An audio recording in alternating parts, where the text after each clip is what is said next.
Paano kung sasabihin ko sa'yo na isang player lang ang pwedeng bumago ng kapalaran ng isang buong team? At paano kung sasabihin ko rin na may isang team na matagal nang natutulog pero mukhang papagising na ngayong UAAP Season 88? Mga ka-joust, welcome back sa channel. Ngayon pag-uusapan natin ang dalawang teams na pwedeng manggulat ngayong season. Adamson Lady Falcons na binubuhat ng isang record-breaking rookie at UP Fighting Maroons na tahimik pero mukhang buo na ang armas. Simulan na natin. Kung may isang salitang pwedeng ilarawan ng Adamson nitong nakaraang season, yun ay promise. Hindi sila Final Four team pero hinding-hindi na rin sila basta-basta. Shaina Nitura, isang halimaw ang dumating. Dahil kay Shaina Nitura, sa edad na 21, hindi lang siya pumasok sa UAAP, sinakop ni agad. UAAP Season 87, rookie year pa lang. 371 total points, 26.5 points per game.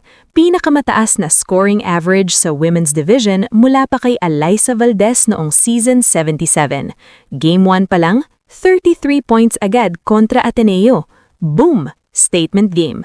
6 na beses siyang naka-30 points sa isang season, pero eto ang masakit na katotohanan, hindi lahat yon panalo. Near misses at limitasyon ng one-woman show.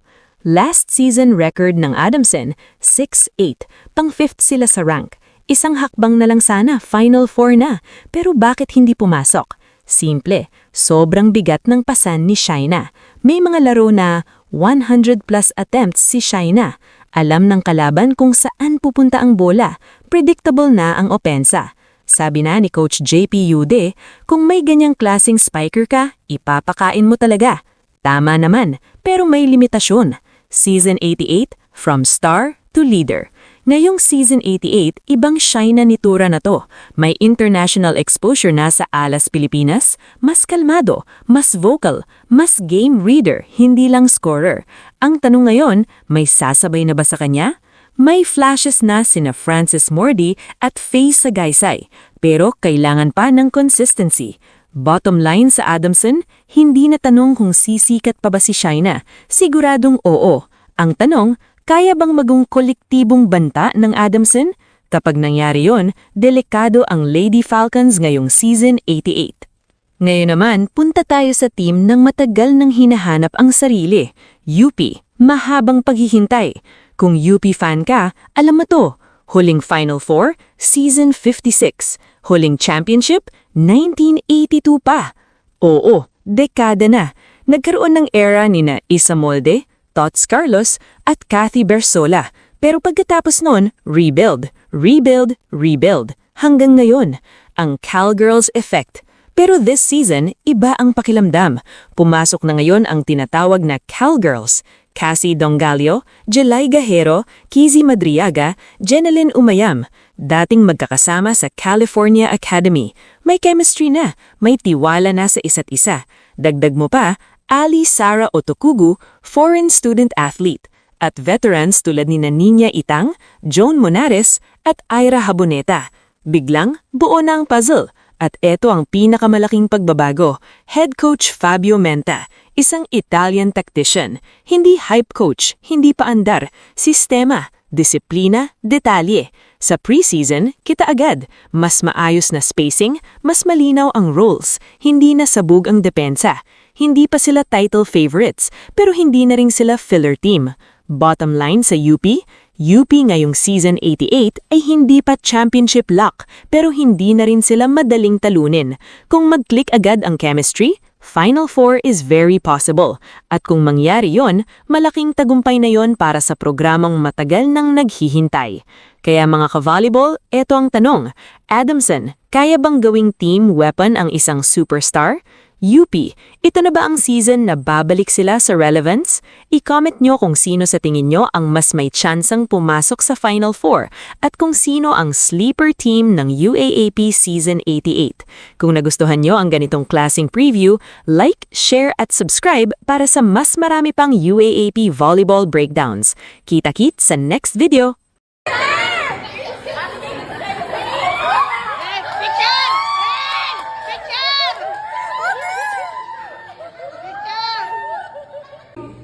Ang cute!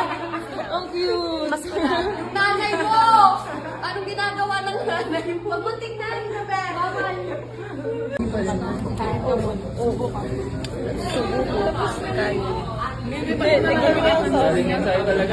O, tingin. Ito na sa akin. Akin yan. Ang balas. Kaya mo yan. Kaya yan.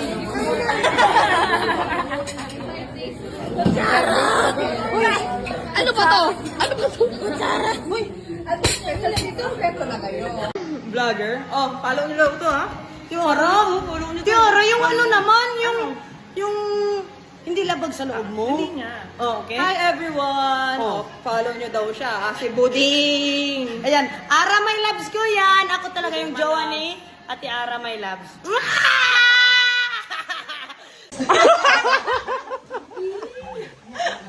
Galing mo.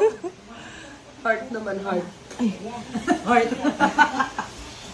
Isilin mo kasi. Yan, parang mabas. Grabe mga gawa mo. Yan. Grabe, ang dami nakatingin sa iyo ba? Hi fans! For the content na ngayon. Uy, ba't lumuluwa sa taas pala? Sino daw BFF ni ano? Ni Monte Bites. Ay, hindi ko alam. Lumalaki na po yung ulo niya eh. Ang laki ng ulo, hindi naman namamansin.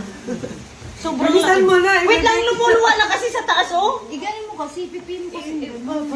Ikaw kasi ikaw na nakahawak eh. Diyan kasi ako. Hayop. Parang galing pa yan sa Be Brave ba? Be brave.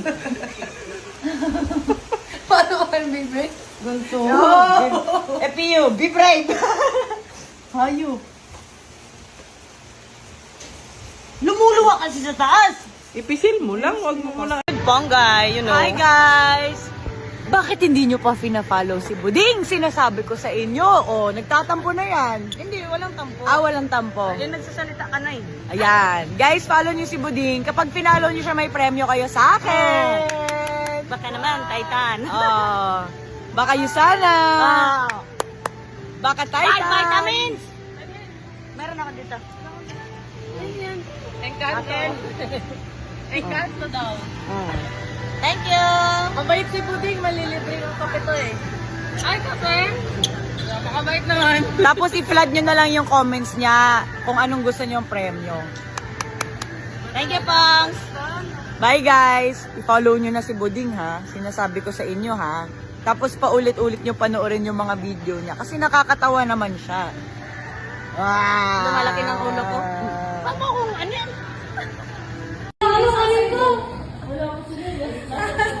Nagbintangan din ako, hindi ko nga alam.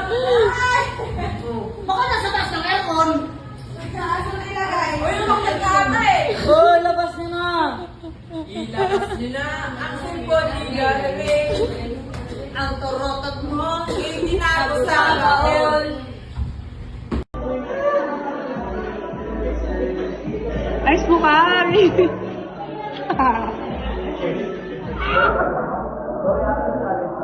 No reaction challenge. Coach, do it. Hindi na kaya emojis eh.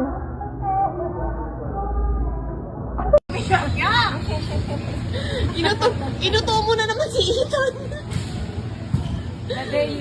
May kalokohan ka na naman. Talaga naman si Buding. Pinagulas mo lang yata sa akin yung basagan eh. Pinatikim mo sa iba tapos sa amin hindi. Grabe talaga.